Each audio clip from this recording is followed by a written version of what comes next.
கரூர் மாவட்ட சிரிடி ஸ்ரீ சாய் சேவா சங்கமும் கரூர் பாபா கோயிலும் இணைந்து நடத்தும் 5வது ஆண்டு ஆடி வெள்ளி திருவிளக்கு பூஜை கோயில் சிறப்பாக நடைபெற்று வருகிறது.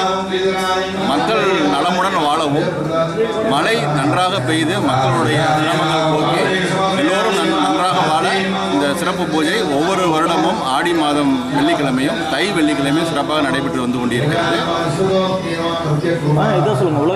உலக நன்மைக்காகவும் ஒற்றுமைக்காகவும் எல்லாரும் இன்பமாக இருக்க வேண்டும், கஷ்டங்கள் எல்லோருடைய சிரமங்களும் தீர வேண்டும் என்று பாபாவையும் சிரிடி சாய்பாபாவையும் மகாலட்சுமியும் வேண்டி பிரார்த்தனை செய்து சிறப்பு வழிபாடு நடந்து கொண்டிருக்கிறது.